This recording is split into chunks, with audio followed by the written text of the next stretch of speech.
दोस्तों देखिए कैसे आज अफगानी खिलाड़ियों ने ऑस्ट्रेलिया के खिलाड़ियों के पसीने छुड़ा दिए। दोस्तों करे अमरों के मुकाबले में अफगानी बल्लेबाजों ने ऐसा चमत्कार कर दिया जिससे हर कोई उनकी तारीफ कर रहा है। 5 बार के टेस्ट चैंपियन को भी पसीने छुड़ा दिए हैं। इब्राहिम जारदान ने आज तो वो काम कर दिया जिससे पहले अफगानिस्तान का कोई भी बल्लेबाज नहीं कर सका था। आखिर कैसे उन्होंने ऑस्ट्रेलिया के परखच्चे उड़ा दिए और कैसे उन्होंने अपने बल्लेबाजी के दम पर ऑस्ट्रेलिया को बाहर होने के कगार पर खड़ा कर दिया। उनकी विस्फोटक बल्लेबाजी की पूरी हाईलाइट आपको जरूर दिखाएंगे, इसलिए वीडियो को अंत तक जरूर देखें। लेकिन उससे पहले आपको क्या लगता है कि ऑस्ट्रेलिया या अफगानिस्तान दोनों में से कौन सी टीम सेमीफाइनल में पहुंचेगी, नीचे हमें कमेंट में जरूर बताइएगा। दोस्तों मुंबई के वानखेड़े स्टेडियम में सेमीफाइनल में अपना दावा पक्का करने के लिए अफगानिस्तान की टीम ऑस्ट्रेलिया के सामने मैदान जंग में उतर चुकी है। यह मुकाबला दोनों ही टीमों के लिए करो या मरो का होने वाला है, क्योंकि जो टीम यह मैच हारेगा वह सीधा सेमीफाइनल के रेस से बाहर हो जाएगा। दोस्तों अफगानिस्तान के कप्तान हसमतुल्लाह सईदी ने पहले टॉस जीतकर गेंदबाजी करने का फैसला किया और अपनी टीम को तूफानी शुरुआत दिलाने के लिए रहमान उल्लाह गुरबाज के साथ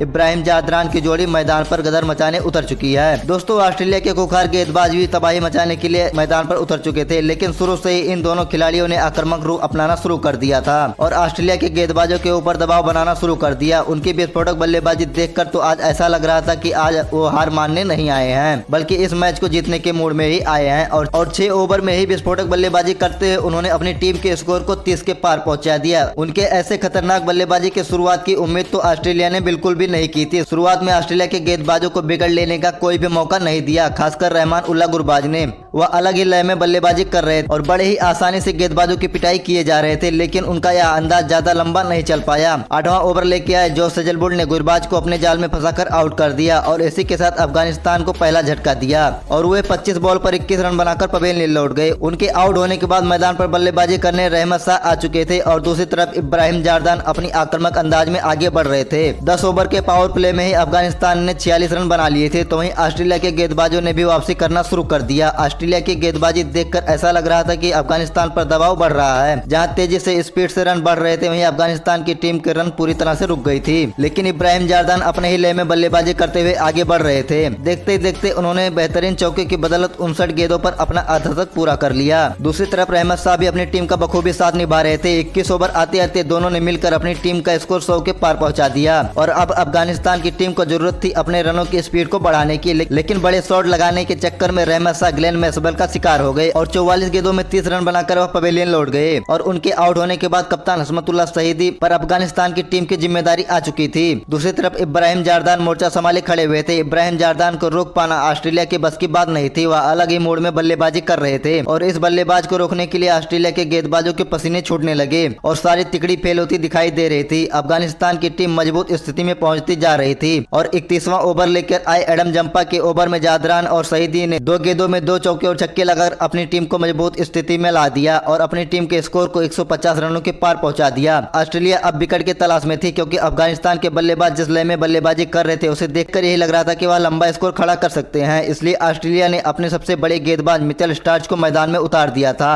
और उन्होंने आते ही कमाल भी कर दिया। 43 ओवर में 26 रन बनाकर खेल रहे हसमत उल्लाह सईदी को उन्होंने पवेलियन की राह दिखाई, लेकिन इब्राहिम जारदान को रोक पाना उनके बस की भी बात नहीं थी। यह खिलाड़ी अकेले ही ऑस्ट्रेलिया के चक्के छुड़ाने में लगा हुआ था, तो वहीं उनका साथ निभाने के लिए अजमतुल्लाह उमरजाई मैदान पर आए और उन्होंने आते ही एक के बाद एक चौके और छक्के लगाना शुरू कर दिया और वह ज्यादा देर तक बैटिंग नहीं कर पाए। 18 गेंदों में 22 रन बनाकर एडम जंपा का शिकार हो गए और चौथे विकेट के बाद खुद मोहम्मद नबी को बल्लेबाजी करने के लिए मैदान पर आना पड़ा और इसी बीच जोश सेजलवुड के बॉल पर इब्राहिम जारदान ने वह कर दिखाया जो हर कोई सपना देखता है। वर्ल्ड कप के इतिहास में शतक लगाने वाले वह अफगानिस्तान के पहले बल्लेबाज बन गए, जिसके लिए पूरे स्टेडियम ने ताली बजाई और शतक पूरा होते ही वह ऑस्ट्रेलिया के ऊपर कहर बनकर टूट पड़े और उसके बाद उन्होंने एक के बाद एक बेहतरीन छक्के और चौके लगाए। मोहम्मद नबी 12 रन बनाकर आउट जरूर हो गए, लेकिन उनको आउट करके ऑस्ट्रेलिया ने सबसे बड़ी गलती की, क्योंकि उसके बाद बल्लेबाजी करने आए राशिद खान ने ऑस्ट्रेलिया के गेंदबाजों के ऊपर जमकर धुलाई की और टूट पड़े। आते ही चौके छक्के की झड़ी लगानी शुरू कर दी और उन्होंने 18 बॉल पर ही 35 रन बनाकर अपनी टीम को 280 के स्कोर के पार पहुंचा दिया और उन्होंने चौके और छक्के की मदद से इब्राहिम जारदान के साथ मिलकर 52 रनों की पार्टनरशिप को पूरी की। राशिद खान ने अपनी पारी में 3 चौके और 2 छक्के लगाकर ऑस्ट्रेलिया के गेंदबाजों को पसीने छुड़ा दिए। राशिद खान की तूफानी पारी की 35 रनों की बदौलत अफगानिस्तान ने 50 ओवर में 291 रन बना डाले, जहां जारदान ने भी नाबाद 143 गेंदों में 8 चौके और 3 छक्कों की बदौलत 129 रन बनाए और ऑस्ट्रेलिया को 291 रनों का लक्ष्य दिया, जिसका पीछा करना ऑस्ट्रेलिया के लिए बिल्कुल भी आसान नहीं होगा, क्योंकि अफगानिस्तान के गेंदबाज भी कुछ कम नहीं है। अफगानिस्तान के स्पिनर इतनी आसानी से हार मानने वाले नहीं हैं।